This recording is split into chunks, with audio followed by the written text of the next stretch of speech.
Fala aí pessoal, tudo bem? Ernesto aqui novamente. Tudo bem com vocês? Nós vamos continuar o vídeo anterior, aonde nós vamos falar neste vídeo sobre a questão da qual seria o valor ideal para se pagar em um equipamento usado e qual seria o valor ideal para se vender esse mesmo produto, tá bom? No vídeo anterior, nós falamos sobre o diagnóstico de um equipamento, nós identificamos o problema dele e nós fizemos um orçamento de manutenção, certo?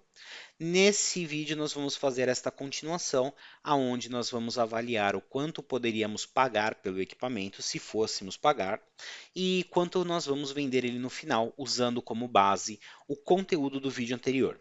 Tranquilo? Primeiramente, o exemplo que a gente criou aqui foi em cima de um equipamento real que veio para nossa assistência, que é uma BRM 42. E daqui a pouco eu vou mostrar de novo as fotos dela para a gente, né, partir de novo da avaliação para a parte do cálculo financeiro. Mas antes de falar de qualquer coisa, pessoal, a gente precisa entender dois índices que são relacionados ao quê? Ao desgaste natural do equipamento, para que a gente consiga criar um valor mais próximo de uma realidade e não de um achismo. No fim das contas, a gente vai acabar optando pelo, eu acho que vale tanto. Alguns dias a gente vai ganhar, alguns dias a gente vai perder, mas se você não conhecer como é que a formação de preço é feita, você tem uma chance maior de perder do que de ganhar, tá bom? Então, acompanhe esse vídeo até o final. Aproveita, deixa aqui seu like, deixa aí seu comentário. Se tiver alguma dúvida, pessoal, pergunta. Dentro da possibilidade, eu vou estar respondendo para vocês, tá bom? Bom, vamos lá. Então, primeiro de tudo, vamos falar sobre depreciação. E depois a gente vai falar sobre a degradação. A depreciação, pessoal, ele é um fenômeno que acontece durante a vida útil do equipamento. O equipamento, por estar de forma original parado em algum lugar, ele tem um valor que ele perde anualmente. E esse valor, ele normalmente é dividido dentro da vida útil do equipamento, certo? Isso é a depreciação. A diferença de depreciar e de degradar. A degradação é quando você tem alguma característica imposta ou sobreposta à característica original, como por exemplo, o ferrugem, um amassado, uma prateleira quebrada, uma prateleira que não é mais a original, coisas do tipo. Quando você calcula a degradação, foi alguma coisa que foi imputada em cima do original. Tá? Então, por si próprio, o equipamento original já perde valor de uma forma anual. E a degradação, ela incentiva ainda mais a perda de valor em cima desse produto, certo? Como é que a gente consegue calcular uma depreciação e uma degradação? Bom, na depreciação, a gente tem um cálculo que ele tem como base a ideia de você pegar qual é o tempo de vida do produto. Vamos supor que hoje a média, né, dos produtos de refrigeração, eles são feitos para durarem 5 anos. E lá você tem o quê? Um equipamento de 5 anos a um preço que você pagou na loja. Vamos supor que você pagou lá R$ 2.899 em um equipamento de refrigeração, como é o exemplo, né, da nossa BR42, BRM42, que já já vou mostrar para vocês como é que eu cheguei nesse valor de compra, tá? Mesmo ela já tendo 5 anos de fabricação. A depreciação a gente vai pegar, então, esses 2.899 dividir por 5, que daria um valor aproximadamente de R$ 600. Esse seria o valor de depreciação anual do produto, certo? Então, durante 5 anos, a gente faz aí a conta para saber qual o valor que ele chega no último ano de vida do equipamento. Show? Agora, a degradação, ela não tem um cálculo preciso, porque qualquer coisa pode ser degradação. Um risco na pintura, o ferrugem, passar a bucha verde na pintura e tirar o brilho, pode ser uma prateleira quebrada, pode ser uma portinha quebrada, pode ser a gacheta rasgada, entre outras situações, tá? Então, a avaliação de degradação, ela é feita no momento do encontro com o equipamento, certo? Muito bem. Então, deixamos claro agora o que é depreciação e degradação. Uma coisa importante, pessoal, uma não anula a outra. uma vai andar de mão dada com a outra. E a gente vai ver isso numa planilha um pouco mais para frente, porque nós vamos fazer um cálculo de quanto eu pagaria pelo equipamento e o quanto que eu venderia o equipamento depois de ter feito a manutenção, certo? Só para a gente entender um pouco, pessoal, esse equipamento aqui é a BRM42 que a gente teve, que a gente recebeu aqui na oficina. A gente vê que, né, a gente viu no vídeo anterior que toda a parte estrutural dela está perfeita. Estamos com todas as gavetas, prateleiras, tudo perfeito. O que não está perfeito é a pintura.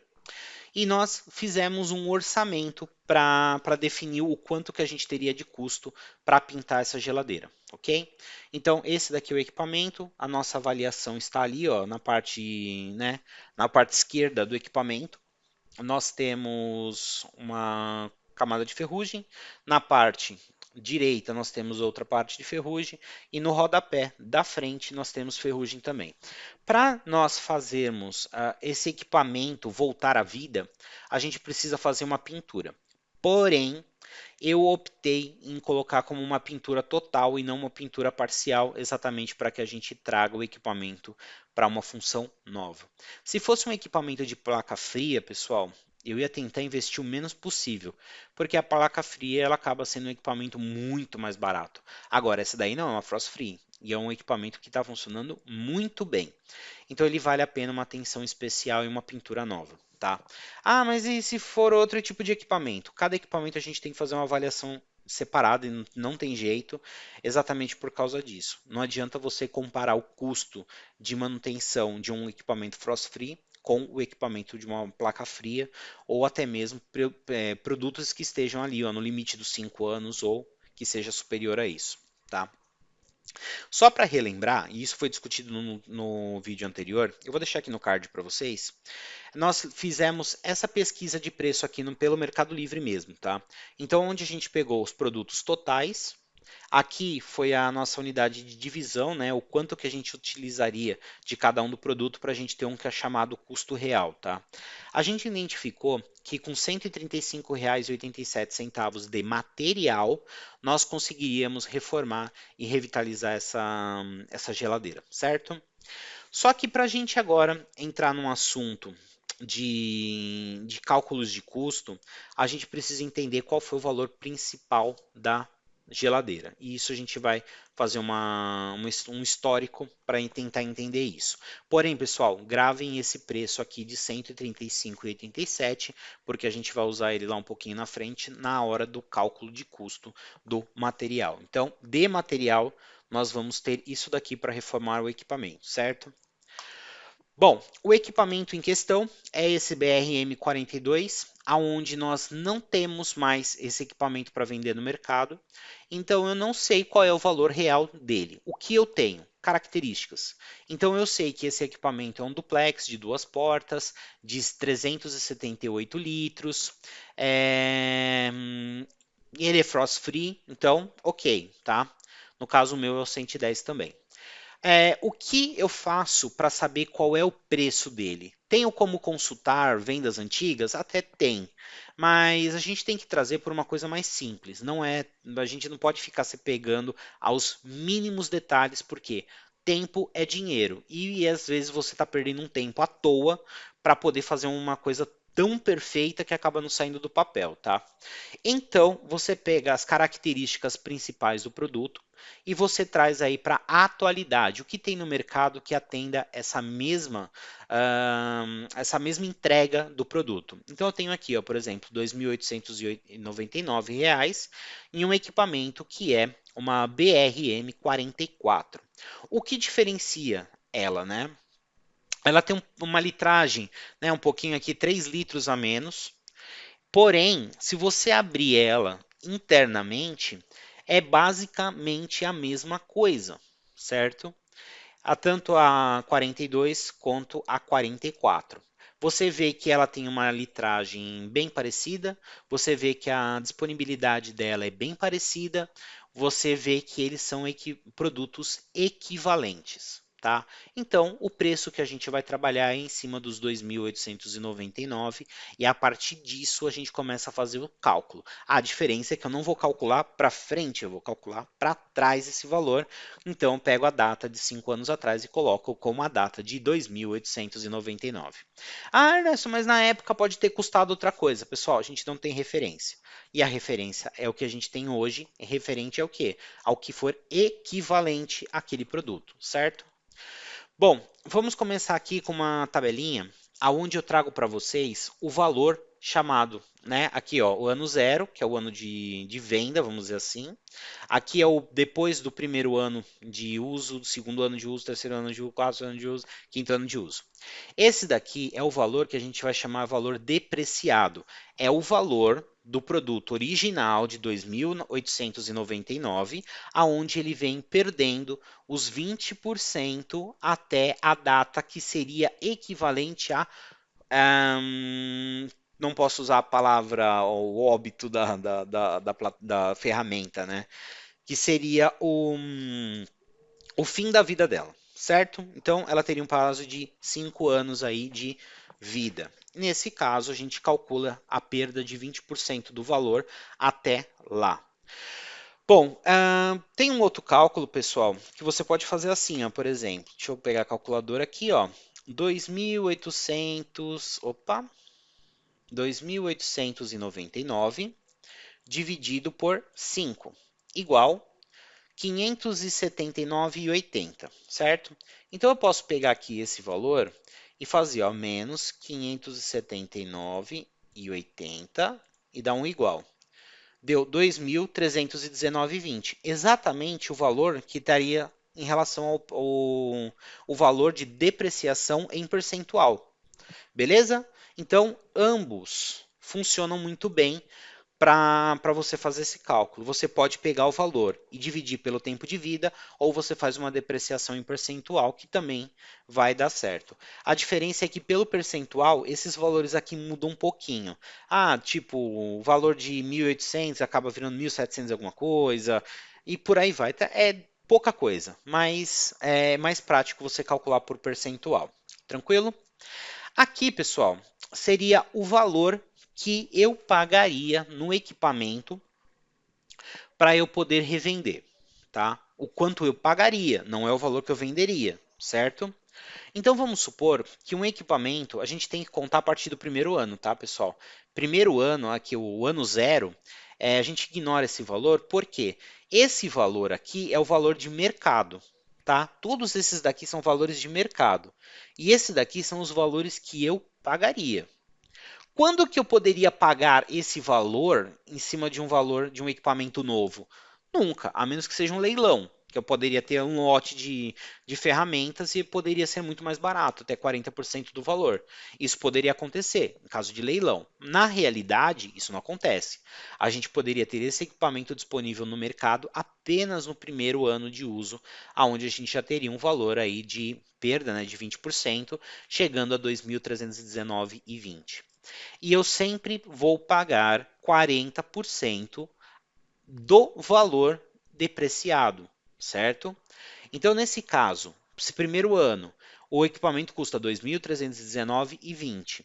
Se você foi até o cliente, ele falou assim: "Ah, preciso vender essa geladeira, etc e tal", eu vou fazer a proposta de 927,68. Ponto final. Ah, mas eu quero vender, mas eu vou vender para outro. Tudo bem, pode vender. Aqui na minha assistência eu trabalho dessa forma. Se você achar válido você comprar para revender, tudo bem.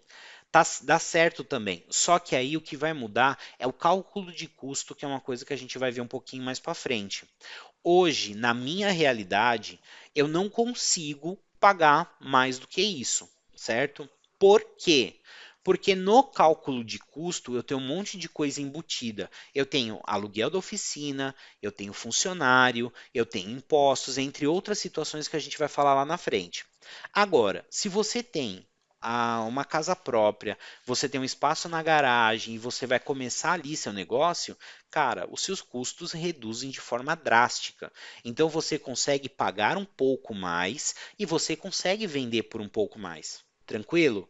Então, existem cálculos, existem linhas de raciocínio, mas tem que ser sempre aplicado em cima da sua realidade. Lá no cálculo de custos você vai entender um pouco melhor do que a gente está falando. Nesse momento, estou levando em consideração o meu cálculo de custo e neste momento o que eu pago, né, para quem está me vendendo equipamento é isso, certo? Então é sempre em cima do valor de depreciação. No caso do quinto ano, o equipamento valeria R$ 949,94, que é a situação que a gente está falando aqui, que ele está indo para 5 anos de uso nesse equipamento BRM 42. Então, o máximo que eu pagaria nele no estado de original, porém já usado, seria de R$ 379,98, aproximadamente os R$ 400. Beleza? Como eu compraria ele e venderia ele sem precisar fazer uma manutenção, eu não tenho que ficar colocando muito preço em cima. Eu simplesmente faria o quê? Pagaria este valor e colocaria para vender por algo neste preço, que é o valor de mercado dele, certo?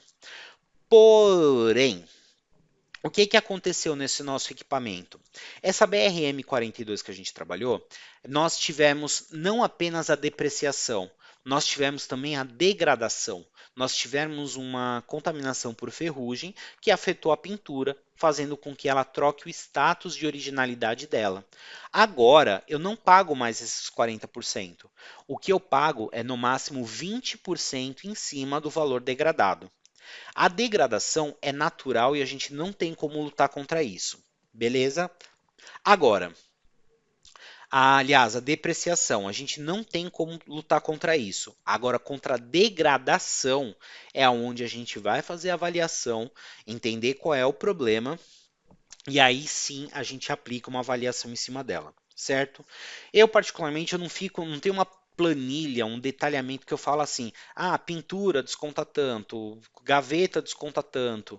Não, eu tenho um valor fixo. Esse valor fixo é equivalente o quê? A 20% do valor da degradação, certo? Então, eu tenho aqui um valor de 949,94 e eu vou pagar no máximo R$ 189,99, o famoso, eu pago até R$ 200, dependendo do equipamento.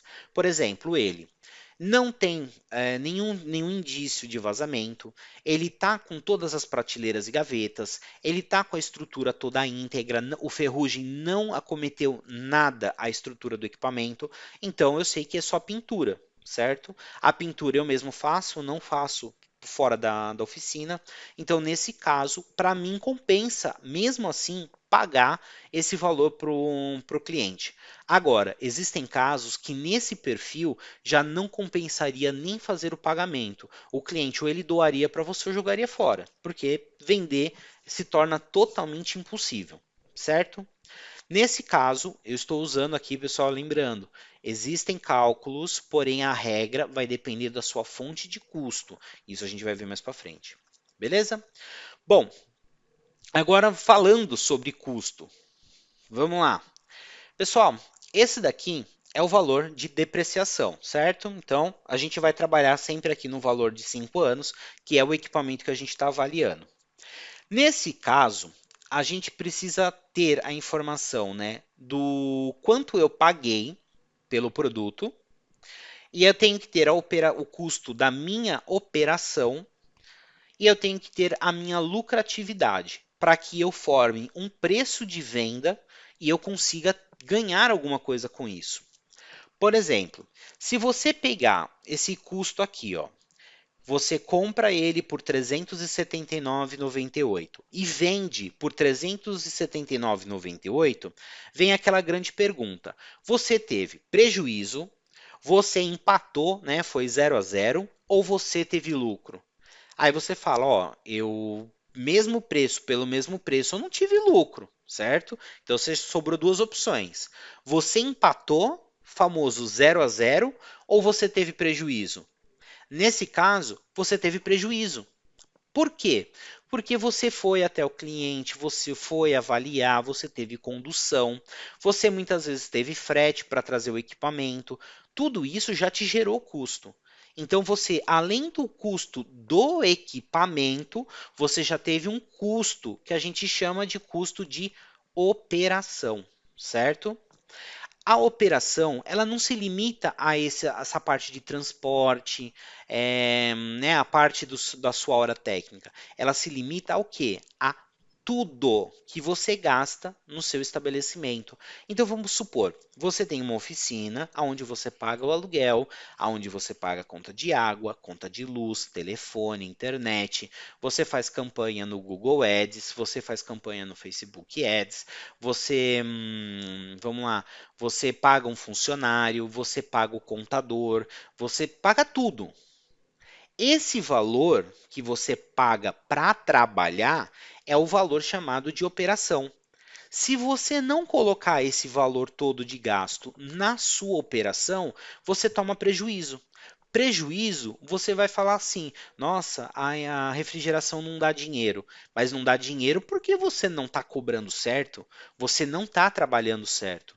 Então é complicado você não entender essa parte básica.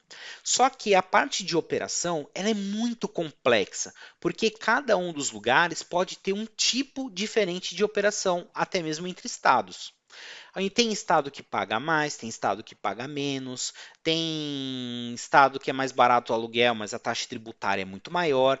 Então, essa ciência de cálculo da operação é chamada de DRE, demonstrativo de resultado em exercício. Isso seria um conteúdo para uma outra aula, seria uma coisa muito especializada em finanças, tá, pessoal? Posso eu até criar um material desse? Até posso, mas para o futuro ele é bem complexo de criar, tá?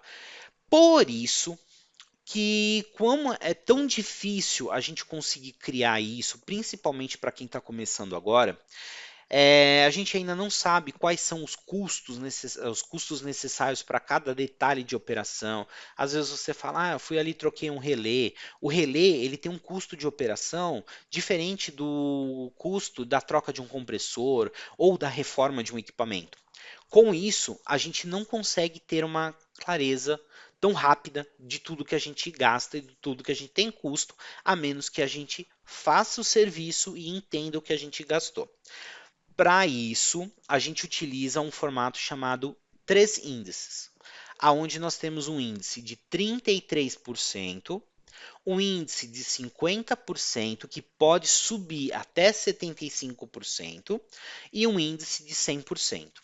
Como que a gente trabalha com esse índice de operação? A gente pode simplesmente pegar, no caso aqui, eu trabalho com 100% porque tem um aluguel, tem um funcionário, tudo mais, então o custo é muito alto. Então, se o custo é alto, a minha operação é alta e eu tenho que repassar isso para alguém. Tá? Então, por exemplo, se eu paguei nesse material R$ 379,98, eu vou pegar esse mesmo valor e vou colocar ele como custo de operação. Beleza? Então eu tenho aqui, ó, só para eu ter o produto para vender, eu teria que pegar esses dois valores juntos e repassar ele em preço para poder passar para o meu cliente. Lembrando que esses dois valores aqui juntos, eles seriam o que a gente fala que é empatar, é o chegar no 0 a 0. Tranquilo? Bom, e nós temos depois a lucratividade.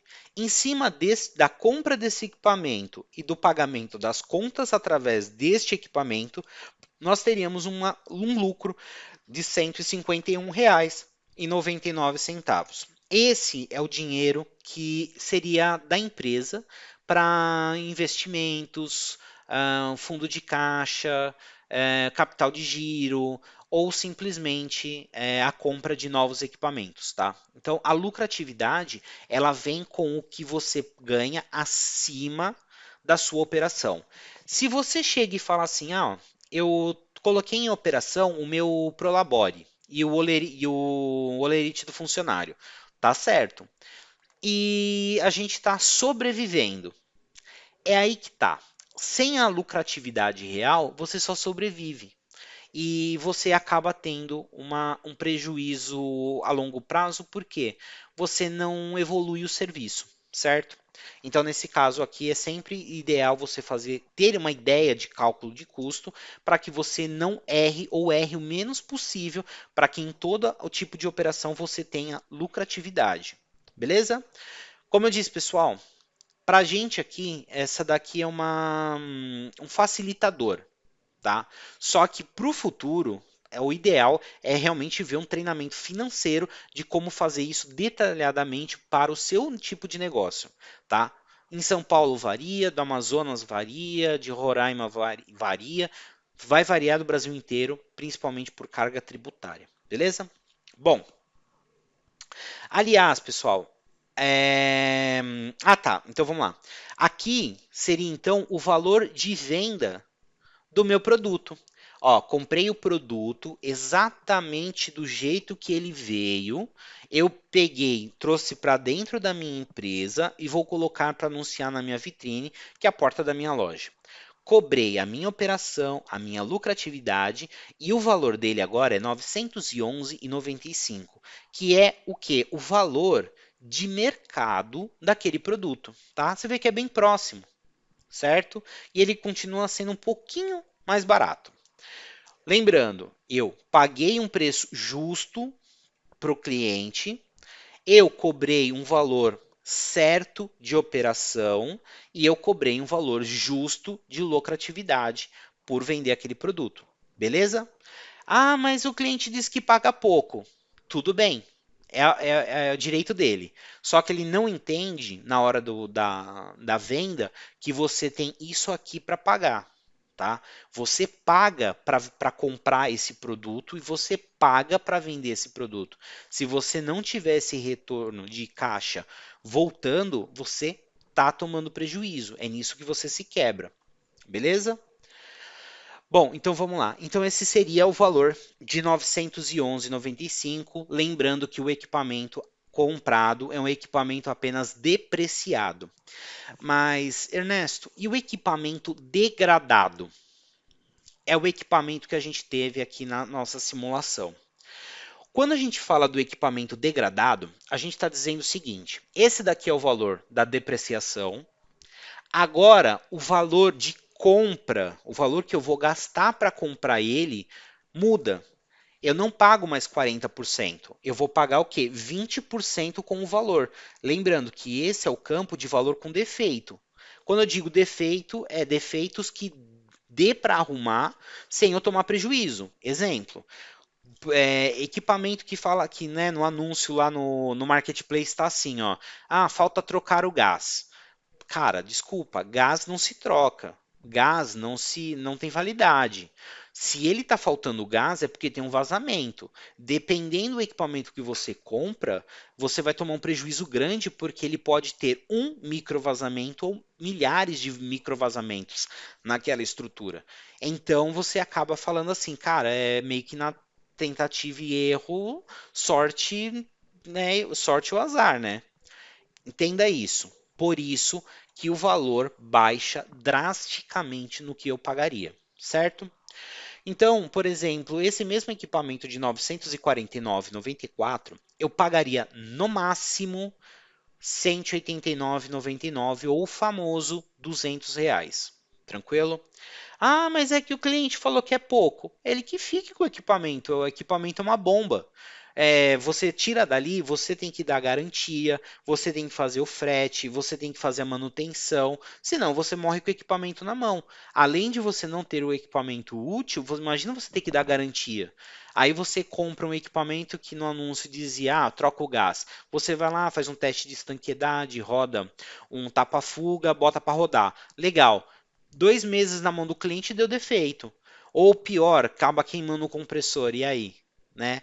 Então, pessoal, infelizmente o mercado trabalha assim, porque a gente não tem como assumir 100% um problema que pode vir oculto. Se a gente estivesse comprando de uma loja, a gente poderia se colocar no papel de consumidor e forçar a garantia, alguma coisa do tipo. Só que nesse tipo de compra não tem isso. Do jeito que você comprou, você pode morrer com aquela bomba na mão, ou acabar gastando mais do que vale no equipamento só para você não perder 100% do dinheiro. Eu, particularmente, eu já comprei equipamento que tinha uma aparência muito boa, só que chegou, deu garantia. Eu tive um custo para trazer, eu tive um custo para levar para o cliente, eu tive um custo para trazer de volta, eu tive um custo para fazer a manutenção e levar de volta para o cliente. Então, o equipamento, ele não chegou a nem a se pagar, tá?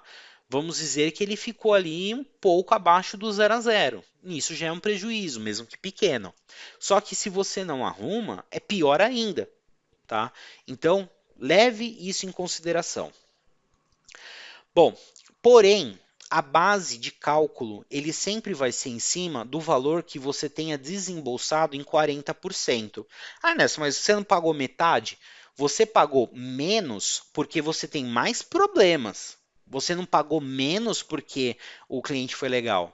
Entendeu isso? Então, ó, a base de pagamento em cima dos cálculos, ele sempre vai ser feito em cima do quê? Dos 40% que eu pagaria, que é o valor de custo do original. É em cima desse valor que eu faço toda a minha cadeia de cálculo, senão ele vai dar problema lá na frente. Por exemplo, este equipamento você vai ter mais trabalho, esse equipamento você vai ter mais manutenção, você vai ter mais gasto, só que no preço de venda, em vez de ele vir para um preço simbolicamente real, ele vai fazer com que esse preço também seja reduzido, porque você calculou o preço de compra com o preço de operação em 100%, em cima do preço de manutenção, ele vai ficar abaixo desse valor, tipo, daria uns R$ 700 aqui. Se você vender esse preço, o seu prejuízo é absurdamente grande, tá? Então, cuidado. Não, o cálculo de custo daquilo não é necessariamente ligado a só o quanto você paga. Porque se você pagou menos, é porque o problema é maior. Se é maior, ele tem mais dedicação de tempo e ele muitas vezes tem mais dedicação de quê? De ferramenta, de produto que você vai utilizar. Tranquilo? Atenção com isso. Bom, então, agora os meus cálculos, eles são feitos em cima da base dos 40%, mas eu levo em consideração o pagamento. O pagamento é sempre menor quando o equipamento tem defeitos. Bom, custo da operação, a gente mantém o que a gente conversou no slide anterior. A diferença é que agora nós aumentamos um campo chamado manutenção. Lembra que a gente falou sobre R$ 135, que era o valor relacionado ao custo do material que a gente comprou para pintar a geladeira? Lixa, tinta, primer, etc. Pois é, ele entra aqui no campo de manutenção. Da mesma forma que esse equipamento ele precisa parar você, técnico, para fazer o serviço. Nesse caso, o seu tempo ele também é custo de manutenção. E você tem que colocar o seu tempo no custo de manutenção. Vamos supor que você calculou lá uma média de R$ 50 a hora de custo de manutenção. Aí você fala assim: ah, legal, eu gastei 4 horas para fazer essa geladeira. Você teve aqui uma manutenção de R$ 200. R$ 200 mais 135, você traz o valor total de custo para fazer o serviço de pintura e entregar a geladeira na conformidade para venda, certo? Você mantém a sua margem de lucro e você tem um preço de venda aproximado do que você pode vender. Ernesto, mas o anterior, do jeito que você comprou, você vendeu. Então o valor foi 900 e alguma coisa. Perfeito. A diferença é que esse equipamento ele passou por uma reforma e eu agora entrego ele no estado de novo, mesmo ele tendo 5 anos de uso. Ele é um item reformado, certo? Então, se ele subir um pouco o preço, não tem problema. Você consegue vender pela característica de novo. Então você pega, faz a pintura tudo bonitinha, faz uma pintura bem feita e por dentro você aplica o peróxido com a luz, né, a ultravioleta, para você fazer o clareamento dos plásticos. É como se você estivesse comprando um equipamento zero. Você vai precisar calcular também a garantia de 3 meses, né, para ter a garantia, né, do cliente, né, obrigado por lei. E nisso você consegue subir o preço de mercado. É como se você tivesse voltado ela ao preço do ano passado. Tá? Você nunca vai chegar ao preço do valor zero dela, né? Mas pelo menos subir ao preço do ano passado, você consegue fazer isso, tá? E tem mercado, pessoal. Equipamento reformado, bem reformado, tem muito espaço no mercado e você consegue sim vender ao preço mais caro do que ele vale, ok? Principalmente porque toda essa conta, tudo isso que a gente falou até agora, o seu consumidor final ele não vai fazer. Isso é você fazendo para você não perder dinheiro, tá bom? E vamos aqui, acho que é o último slide, aonde eu faria, né, o preço que eu cobraria de uma forma real. Bom, o preço de venda a gente definiu que ele seria R$ 1.313,94. Porém, eu posso dar um desconto, né, referente à diferença entre os 20% e os 40%, que por sinal é o mesmo valor de R$ 189,99, ou eu posso descontar a mão de obra da minha pintura, caso eu seja especialista nisso. Eu consigo trabalhar até mesmo com essa margem de desconto. Então eu poderia fazer até R$ 200 de desconto ali, por causa, né, da compra do equipamento. Como eu disse, o equipamento estava com uma pintura complicada. Só que no cálculo custou 350. Muito bem. Agora, vamos supor que eu tivesse que fazer a pintura de 350, com mão de obra e produto 350, mais a troca de uma gaveta ou incluir uma gaveta. Só essa gaveta é 250, R$ 300. Aí você tem que somar um com o outro, certo? Isso acabaria elevando o preço do equipamento. Nesse caso, eu não daria nenhum desconto. Eu trabalharia em cima do 1.313,94. E como foi um trabalho que eu consegui fazer junto com outros itens de pintura, eu acabo reduzindo ainda mais o custo daquela operação. Beleza? E no fim, o equipamento ficaria por R$ 1.123,95. Isso, pessoal, na matemática. Porém, no dia a dia da venda, você pode manter o 1.313, 1.350, nesse valor a gente sempre acaba arredondando, e para a gente ter uma gordurinha para negociar na hora do pagamento. Você pode chegar e falar assim, ó, eu te faço 1.200 se você pagar à vista, 1.350 se você pagar a prazo, que já dá aquela taxa do cartão. Beleza? Pessoal, então quanto que eu pagaria? Ou pagaria 40% ou 20%, como eu mostrei para vocês, ou, e no caso, né, dependendo se ela tem o estado de original e teve depreciação, ou se ela teve o estado original alterado, que é a degradação, mais a depreciação, que seriam esses valores, tá? E aqui eu trouxe para vocês também uma ideia de preço de quanto eu vou vender esse equipamento daqui para os próximos dias, tá? Então, ele provavelmente vai custar algo em torno de 1.250 para a gente poder fazer, né, aquela questão de tipo você pagar à vista vem para 1.150, 1.100 ou você paga 1.250 a prazo. Beleza, pessoal? Espero ter ajudado vocês. Deixe seus comentários aqui embaixo. Se tiver alguma dúvida, pergunta, pessoal. Não sou especialista da área financeira, mas eu sou especialista da área de administração de empresas, que é a minha pós-graduação. Então, alguma coisa eu consigo ajudar vocês. Em relação a montar um DRE, pessoal, é uma área muito complexa. Existem planilhas gratuitas aí na internet que vocês conseguem baixar e desenrolar dentro da variação aí de trabalho de vocês. Beleza? Muito obrigado, deixa seu like e até o próximo vídeo. Aquele abraço.